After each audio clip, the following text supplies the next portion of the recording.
नमस्कार, आप देख रहे हैं मेरठ दर्शन और आज के बुलेटिन के साथ मैं हूं निशा। आज के बुलेटिन में आप सभी का स्वागत है। 2019 और 20 में कोरोना काल चल रहा था, सभी जानते हैं। सभी लॉकडाउन के चलते हुए अपने अपने घरों में थे, लेकिन जो तत्पर ड्यूटी पर थे वो थे हमारे डॉक्टर्स। जी हाँ, डॉक्टर्स को भगवान का दर्जा दिया जाता है और भगवान का उन्होंने करके दिखाया कि भगवान ही थे जो हमारे कोरोना जैसी महामारी से लड़ रहे थे और मरीजों को बचा बचा कर घर भी भेज रहे थे। आज उन्हीं कोरोना से लड़ने वाले जो भी डॉक्टर्स, नर्स और जो स्टाफ था उन सभी को सम्मानित भी किया गया।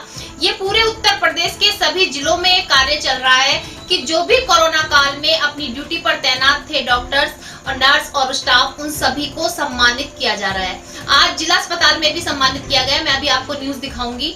लेकिन मैं भी यही कहना चाहूंगी कि हाँ, डॉक्टर्स भगवान का रूप है। भगवान हर जगह धरती पर नहीं आ सकता, इसलिए भगवान ने डॉक्टर्स को पृथ्वी पर बनाया है जो कोरोना महामारी से अपने परिवार की चिंता ना करते हुए सभी मरीजों को बचा रहे हैं। कोरोना महामारी से हर एक व्यक्ति को बचाते हुए जो इतनी महामारी फैली हुई है उसे रोकने का प्रयास भी कर रहे हैं। तो मैं भी आप लोगों से एक अपील करना चाहूंगी कि जो कोरोना फाइटर्स हैं उन लोगों का सम्मान करें। डॉक्टर्स, पुलिस, मीडिया कर्मी, सभी का आप लोग सम्मान करें, क्योंकि इन लोगों को केवल सम्मान की जरूरत है।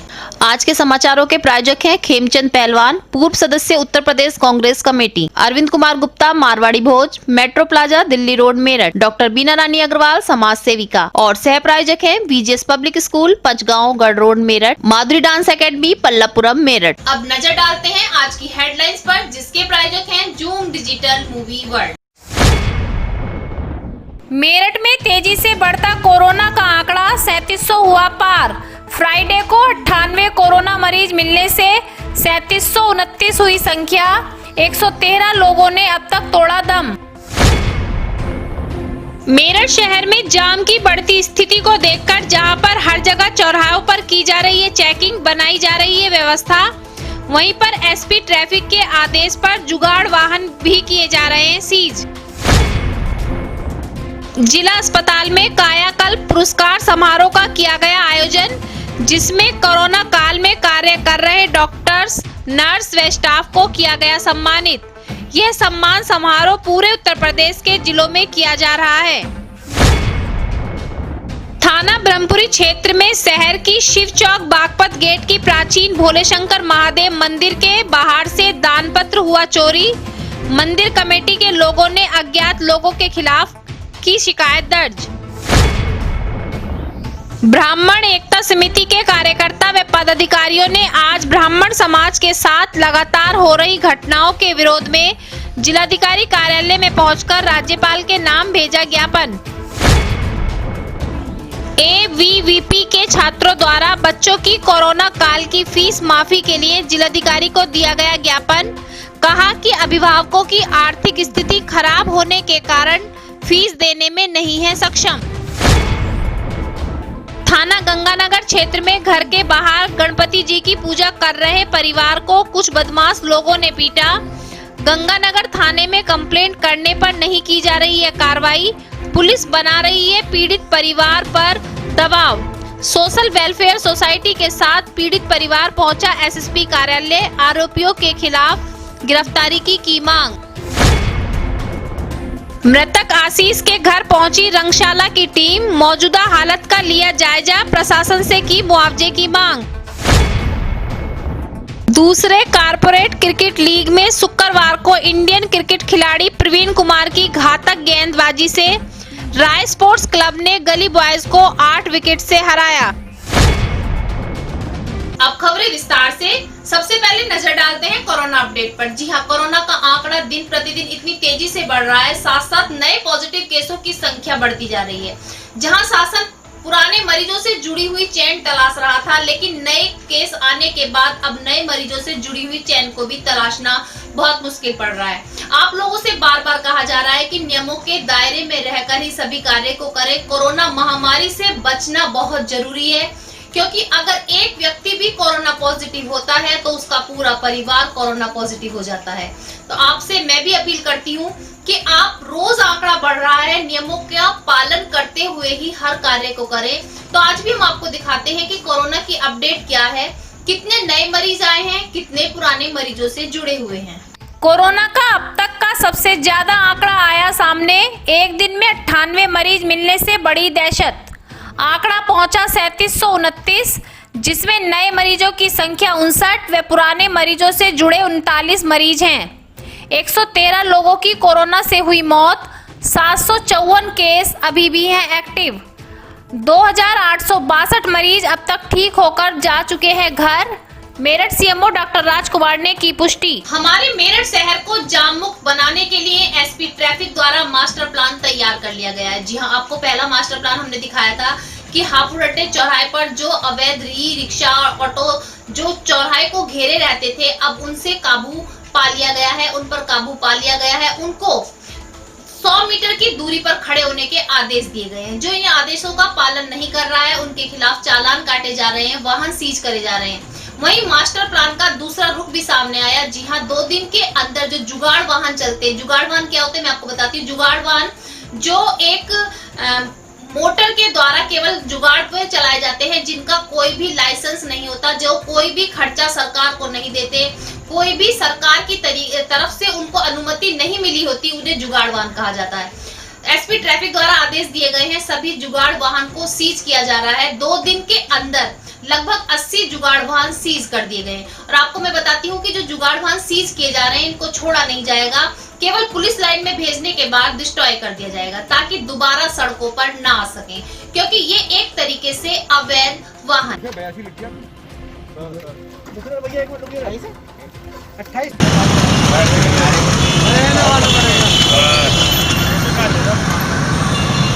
बड़े में क्या नाम है आपका? मेरा नाम अकरम है। ये क्या लगा रखा आपने? जुगाड़ है बाबूजी, मेरा भी जानते हैं। इसके कागज हैं आपके पास स्कूटर के? कागज तो है स्कूटर के बाबूजी।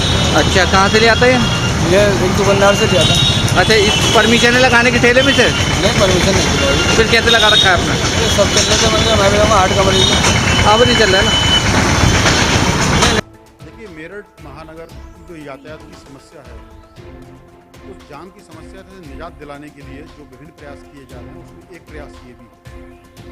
और जैसा कि फीडबैक मिला था कि यहाँ जुगाड़ वाहन बड़ी संख्या में चलते हैं, कल से ये अभियान चल रहा है। कल 48 जुगाड़ वाहन जब्त किए गए थे, आज उसकी संख्या बढ़ के 55 हो गई है, और ये लगातार हमारा अभियान चलता रहेगा। मेरा प्रयास ये रहेगा कि इसको जुगाड़ शून्य कर दिया जाए।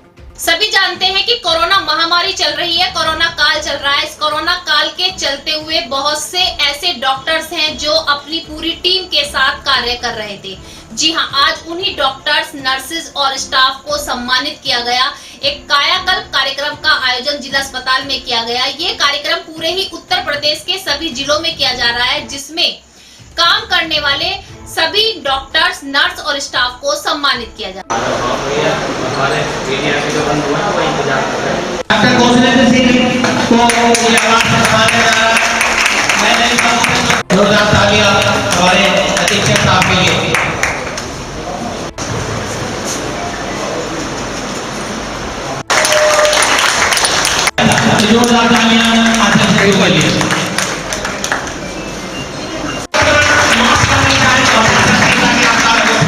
कायाकल्प अवार्ड जो है, जैसा कि आप लोग सब देख रहे हैं कि हमारा चिकित्सालय धैर्य शर्मा 19-20 वित्तीय वर्ष में 45वें स्थान पर आया है। 45वें स्थान पर चयनित होकर इसको सांत्वना पुरस्कार मिला है, जिसके उपलक्ष्य में हम लोग ये कायाकल्प अवार्ड जिन लोगों का सक्रिय सहयोग रहा, उनको सर्टिफिकेट्स और उनको जो है अवार्ड देंगे। वो अवार्ड जो है विभिन्न प्रकार के गिफ्ट्स के रूप में है, और ताकि उनको जो है थोड़ा वो प्रोत्साहन मिलेगा और उनमें जो उत्साहवर्धन होगा, ताकि वो चिकित्सालय की बेहतरी के लिए और बेहतर कर सके।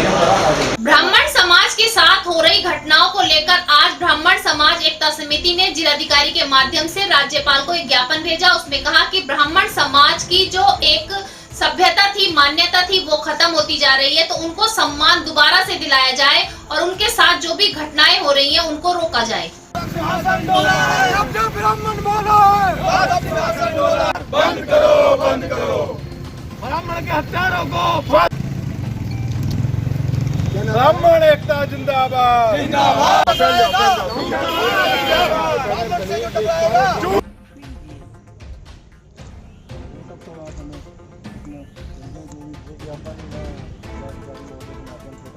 आज मेरठ के ब्राह्मण समाज के जो बहुत ही प्रमुख साथी हैं, आज एक प्रतिनिधि मंडल के द्वारा माननीय जिलाधिकारी साहब को एक ज्ञापन माननीय राज्यपाल जी के लिए देने आए थे।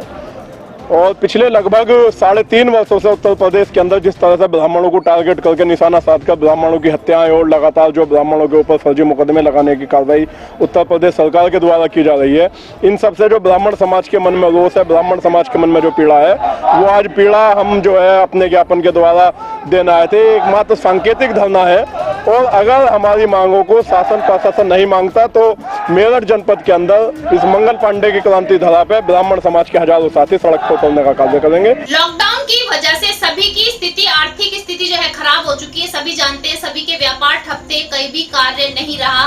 तो वहीं पर आज एबीवीपी के छात्रों ने एक प्रदर्शन किया। कलेक्ट्रेट पर पहुंचकर उन्होंने जिलाधिकारी को एक ज्ञापन दिया और कहा कि अभिभावकों के द्वारा जो छात्रों की फीस दी जाएगी उसको माफ किया जाए, क्योंकि सभी अभिभावकों की स्थिति बहुत खराब है और स्कूलों द्वारा प्रेशर बनाया जा रहा है फीस का, जिसके रहते अभिभावक परेशान हैं और फीस जमा नहीं कर पा रहे हैं।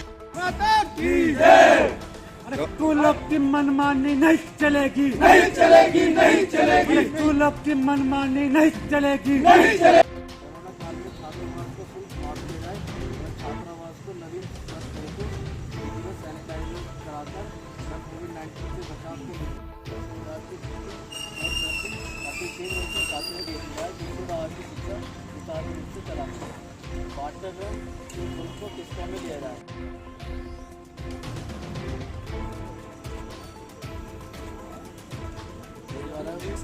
आज हम लोगों ने डीएम को ज्ञापन दिया है। जो हमारी आज इस कोरोना वैश्विक महामारी के समय में आपको देखने को मिल रहा है, स्कूलों द्वारा लगातार अभिभावकों के ऊपर फीस का दबाव बनाया जा रहा है, जिस कारण अभिभावक परेशान है, क्योंकि इस महामारी के बिना में आर्थिक स्थिति इतनी खराब हो चुकी है माता पिता की। तो लेकर आज हमने डीएम को ज्ञापन दिया। लॉकडाउन के चलते इस बार सभी त्योहार फीके रहे तो सभी जानते हैं, लेकिन फिर भी लोगों की आस्था कम नहीं हुई है। लेकिन कुछ ऐसे लोग भी हैं जो आस्था पर भारी पड़ रहे हैं। ऐसी ही घटना सामने आई गंगानगर थाना क्षेत्र से कि घर के बाहर जो है गणपति जी को स्थापित किया गया है, लेकिन उसकी पूजा कर रहे कुछ लोगों को बदमाश गिरोह ने आकर पिटाई शुरू कर दी। अचानक से मारपीट करने से काफी चोट आई है। पीड़ित परिवार ने गंगानगर थाने में कंप्लेंट लिखवाई, लेकिन उनके खिलाफ कोई भी कार्रवाई नहीं की गई है, जिसको लेकर आज सारथी संस्था के द्वारा एसएसपी कार्यालय पर पहुंचे और उन्होंने मांग की कि जिस गिरोह ने उनकी पिटाई की थी वो गिरोह अभी भी ऐसे ही घूम रहा है, बल्कि गंगानगर पुलिस द्वारा उनके ऊपर केस वापस लेने का दबाव बनाया जा रहा है। हम लोग एक्चुअली सारथी सोशल वेलफेयर सोसाइटी से हैं और हमारे साथ जो है प्रवीण शर्मा जी हैं, जिनके साथ जो है जब इन्होंने अभी गणेश जी का जो है स्थापना था, तो उस दिन इन्होंने अपने घर पे गणेश जी स्थापित करे थे। और जब इन्होंने गणेश जी की स्थापना करी, उसके बाद जो है भजन कीर्तन तो चलता ही है, तो कोई बंदा कहीं दूर से आके उसने क्या किया कि इनके ऊपर सीधे जो है आया, भूखा बंद करा और उसे सीधे इनके साथ मारपीट शुरू कर दी। आर्थिक तंगी से परेशान होकर दीवान स्कूल के डांस टीचर आशीष ने आत्महत्या कर ली थी, जिसका केस काफी गर्मा रहा था। जी हाँ, सभी जानते हैं कि काफी संस्थाएं आवाज भी उठा रही थी, न्याय के लिए आवाज उठा रही थी। तो उसी को लेकर के आज रंगशाला टीम भी उनके घर पहुंची और उनके परिजनों से बात की कि अभी तक स्कूल से कोई स्टाफ आया है या नहीं आया। साथ साथ उनके घर की स्थिति को भी जायजा किया, तो पता चला कि आशीष के घर की आर्थिक स्थिति बहुत खराब थी, जिसको लेकर जिलाधिकारी से मांग की गई और कहा गया कि आशीष के घर की जो आर्थिक स्थिति है बहुत खराब है, उसको मुआवजा दिलाया जाए। साथ साथ उसके लिए निष्पक्ष जांच की जाए कि अगर स्कूल जिम्मेदार है तो स्कूल के खिलाफ कार्रवाई भी की जाए।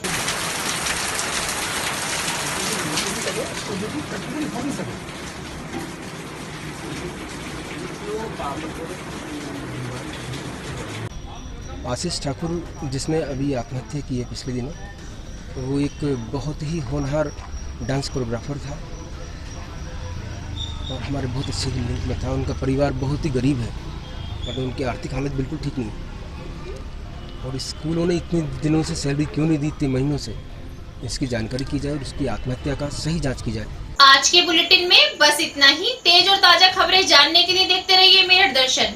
यदि आप भी हमारे साथ जुड़ना चाहते हैं तो नीचे दिए गए नंबर पर संपर्क करें और सब्सक्राइब करें एमडी न्यूज मेरठ।